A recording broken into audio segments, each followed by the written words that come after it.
Oh yeah, what it do, y'all? It's the Major Astro hath thrice majestus, here to deliver the goods. Today we are gathered for the fixed signs. Oh yeah, Scorpios, the Lehos, the Aquariuses, and Taurus.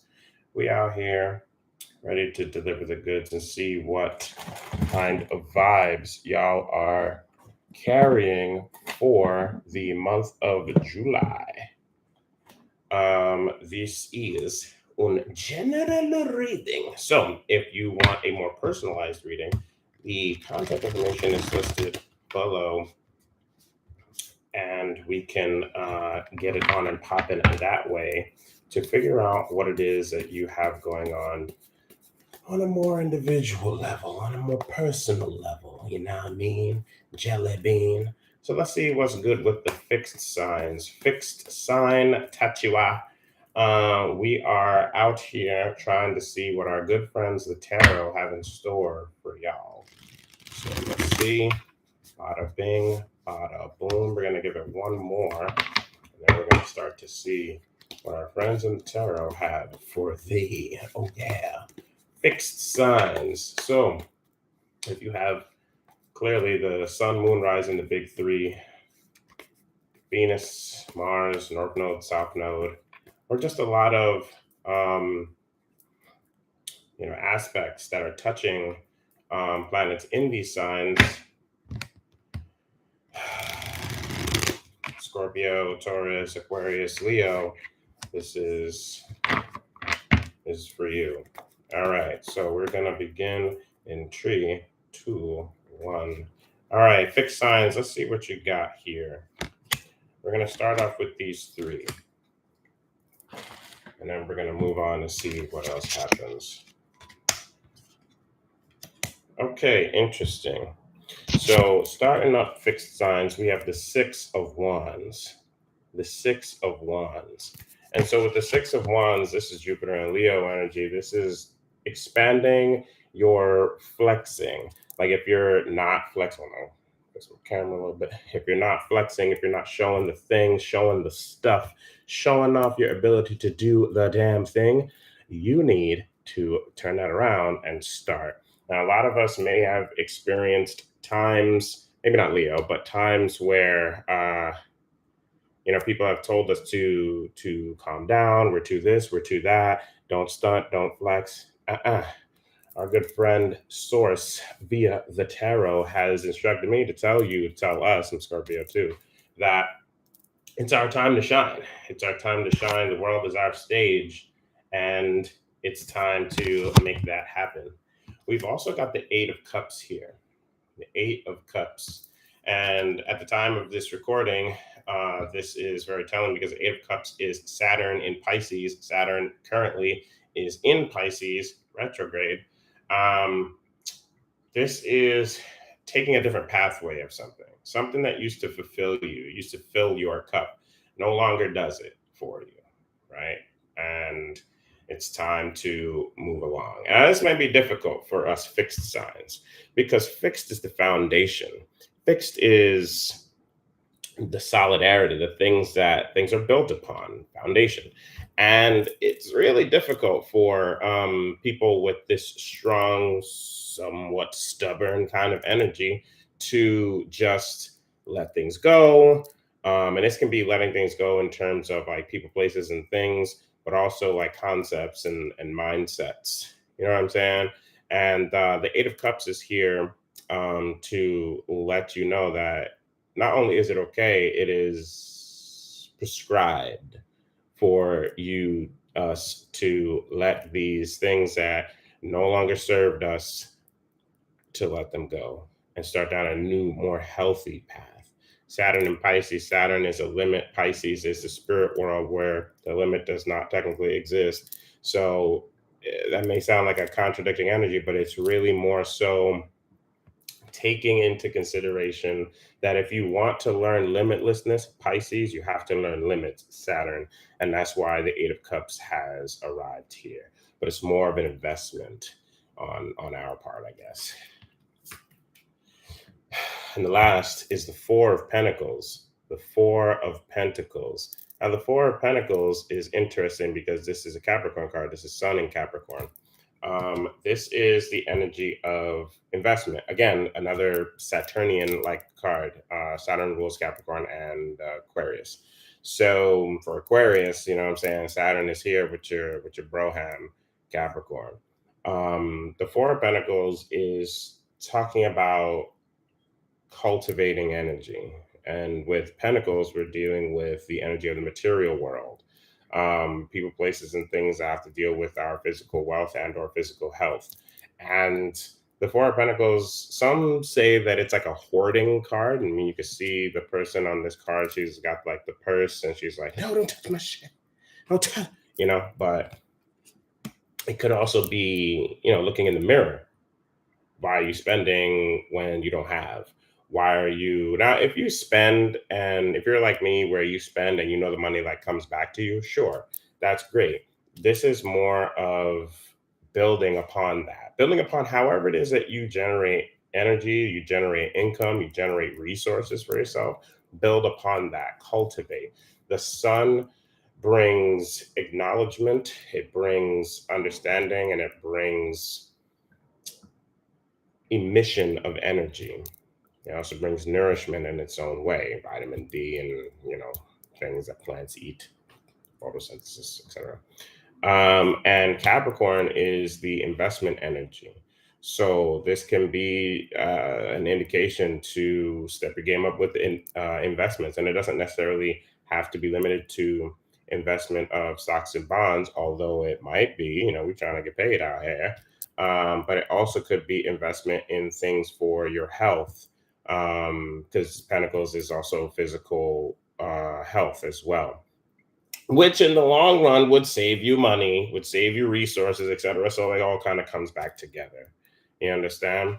So now we're going to clarify what's good with each card. We're just going to do 2 cards each to see what's really good. And we're going to start back with the Six of Wands. The Six of Wands was the card telling us to kind of flex. You know what I'm saying? Go out here, let these motherfuckers know who we are. So first up, we have Judgment.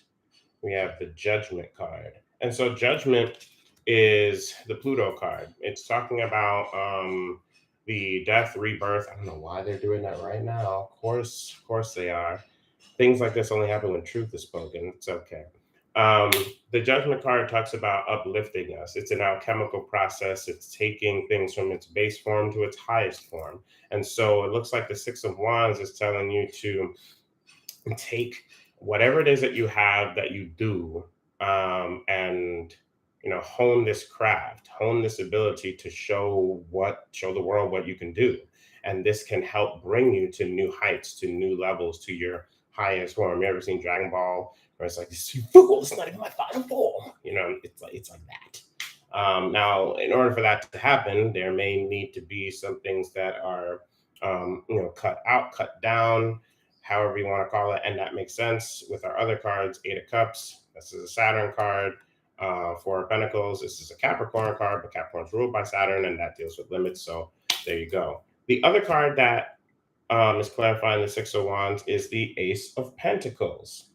The Ace of Pentacles. And so this is giving me a real performer kind of vibe. This is like telling me the Six of Wands is telling us fixed signs, Scorpio, Taurus, Leo, Aquarius, that the world is our stage and it's time for us to stop, playing around. And what I mean by that is not to not have fun. It's more like, I don't know if you've ever seen like the meme where it says, "Why are you still holding back?" Like that. Why are you still holding back? You know what I'm saying? Like I'm sitting here recording and I'm thinking the same shit. I'm like, why am I still holding back? It's time to show y'all motherfucker what it is. You know what I mean? And this can lead to a large amount of abundance. The Ace of Pentacles is new abundance, new growth of abundance in the physical realm, physical wealth, physical health. And so it's really telling you, stop holding back. The world is your stage. And by doing this, you'll bring yourself to greater heights as well as greater pockets. Now we're going to clarify the Eight of Cups here. The Eight of Cups is telling us to kind of go a different path, leave behind things that we that used to serve us but no longer serve us. Let's see what we got here. Okay, we got the 10 of Wands. The 10 of Wands. And the 10 of Wands is another Saturn card. Jesus Christmas. Lord Saturn is in the building right now. Aquarius. Aquarius is probably more geared towards, you're probably going to feel this the most because Saturn rules your sign. The 10 of Wands is Saturn in Sagittarius. This is a card that talks about you may be feeling like, really burdened, really overwhelmed with life be life in.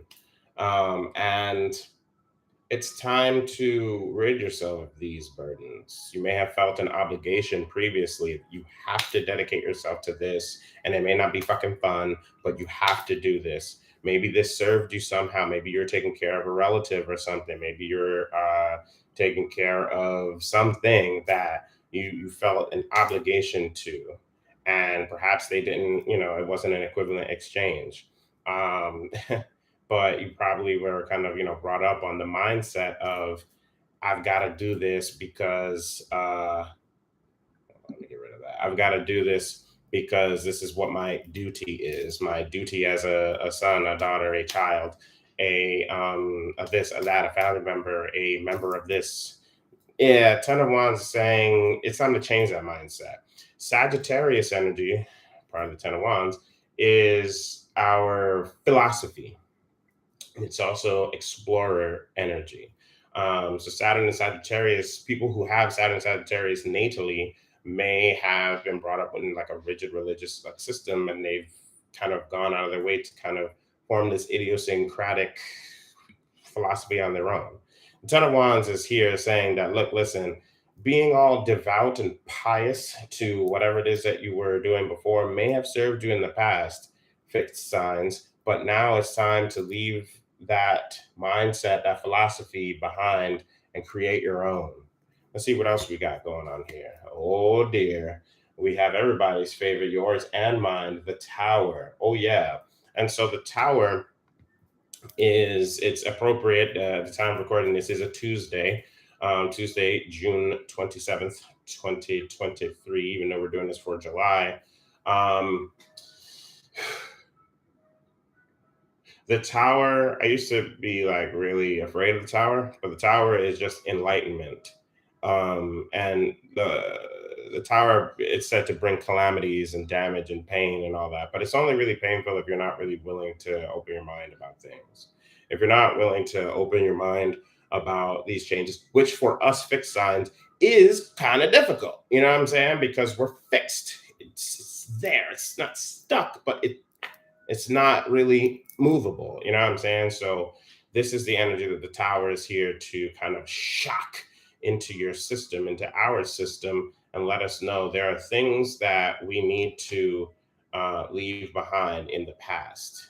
They did their thing, and their time has come and gone. And I feel that it is with these two clarifying cards, it has a lot to do with how we have burdened ourselves ridiculously. And if we don't unburden ourselves, then, something's going to unburden us for us, but it might not be like the prettiest thing. So we have a choice in this fixed signs. We have the choice. And the Eight of Cups is kind of highlighting that. You can see the person is walking away. That's making a choice. It's choosing a new path. And the last card we're going to clarify here is the Four of Pentacles. The Four of Pentacles. And remember, I was saying that this is cultivating energy to bring about, or not just bring about, but also retain, grow our resources and things of that nature. So let's see the first card that we got clarifying for the Four of Pentacles. It is the Chariot. The Chariot. Very, very appropriate. We are in Cancer season. The Chariot is Cancer. Cancer energy being the nurturing, motherly, protective energy. Its main occupation is protection. And so I think that the Four of Pentacles is here telling us that, everything's going to be all right, regardless of whatever it is that we do. That's really Chariot. The Four of Pentacles is talking about like stacking that bread. or getting that bread and growing that bread somehow. And this can be, for our protection, for our stability. We are fixed signs. We are the stabilizers of the zodiac. And so with the Chariot here coming underneath the Four of Pentacles, it's telling you, don't worry about it, however it is that you do it. Earlier, the Six of Wands energy was really telling of some kind of performer role or something of that nature, something where you really flex for the gram and show them what the fuck you're made of. And this can lead to some kind of money and or resources that would lead to money or financial stability. Also bringing us to our highest form. The Chariot is saying to just go for it. Don't worry about it. Don't worry about the logistics of this, that, and the third. Just do it. The real protection, security, external security, Cancer placements that may be cross-watching, does not exist. True security comes from oneself, and the Chariot is reinforcing that. The last card, the Four of Cups. The Four of Cups, another Cancer card. This is the Moon in Cancer. The Moon is the ruler of Cancer. The Four of Cups speaks of apathy, boredom, missing opportunities, things of that nature. But it also is bringing your attention to those opportunities so that you don't fucking miss them. The Four of Pentacles, which is the card that we're clarifying here, is telling us to cultivate our resources, to gain things, right? The Chariot is saying to jump right in, and the Four of Cups is saying keep your eyes peeled for opportunities that may come your way. We started off really strong with the Six of Wands telling us that it's time for us to fucking flex, bro. Like, we out here. Eight of Cups is telling us to switch our game up, and the Four of Pentacles is telling us that by switching our game up, we're going to have a lot of abundance and be able to make ourselves and probably our pockets too grow hard as fuck. This, my fixed friends, has been your tarot card reading for the month of July 2023. Ice cream person. I'm the major. Yeah, you heard me. I'm the major Astro had thrice majestus. I thank you for your time. Fuck you, ice cream.